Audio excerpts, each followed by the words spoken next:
Welcome back, fam, crew, creeples, and peoples. Today we're looking at a very, very obscure, not well known, poorly received, and box office bomb called Jaws.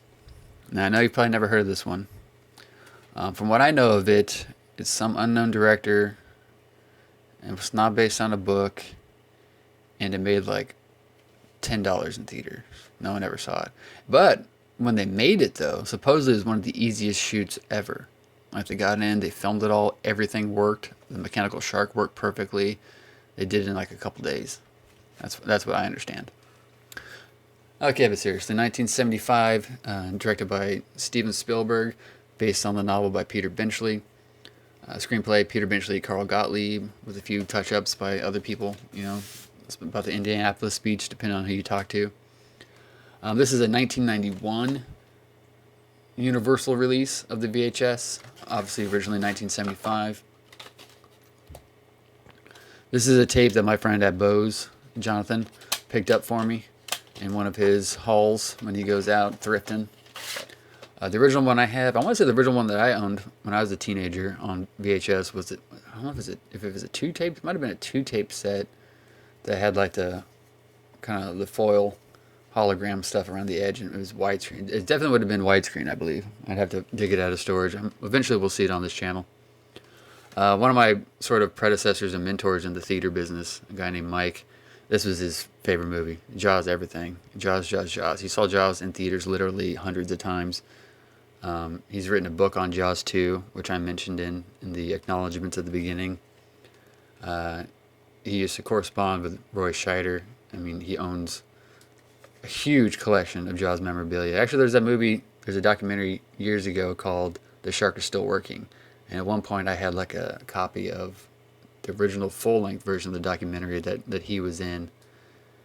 And then it got edited down to a shorter version, and then like his section was removed. But I still think there's a still frame image of him sitting in his room with this huge Josh collection. I mean, he has like the CEDs, the Laserdiscs, all the books, all the VHSs. He's got everything signed. He's got just anything imaginable. Like what I was for Halloween, he is for Jaws. Nevertheless, of course, this movie is fantastic. It's kind of like a pirate movie more than anything else. It's not really a horror movie, although it's pretty freaky. 2 hours, 4 minutes, rated PG. This home video version, some music rescored. I'm not going to tell you what it's about, because if you don't know what Jaws is about, then I can't help you. This is one that for the longest time, when I was working on one of my last film jobs, every year around July 4th, we would show Jaws on 35 millimeter.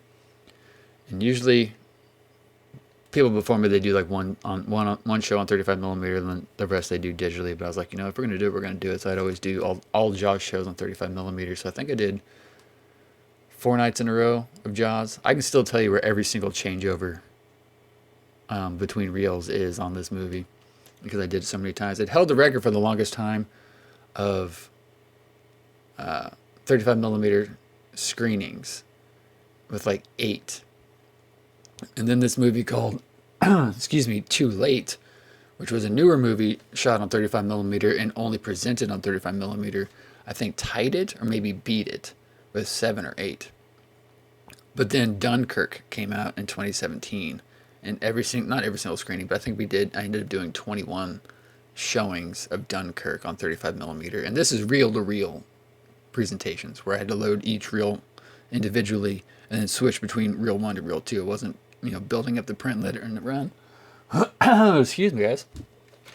Yeah, but for the longest time, this was the number one screened print from 35 millimeter at my old theater. Definitely between 2014, 15, 16. I think that's when Too Late came out, was 2016, so it kind of got iffy. And then definitely 2017 when Dunkirk could beat out Jaws. Nevertheless, fantastic movie. Jaws 2 is great. Jaws 3 is fun. I think there's a Jaws 4. We won't talk about it, though. But yeah, obviously a staple, one of the biggest films of all time, based on the fact that it sort of created the blockbuster, the summer blockbuster. Great documentaries about it. Great books about it. As always, let me know your stories below about Jaws. Like, comment, share, subscribe. Check out some of the trailers, and I will see you guys in the next one.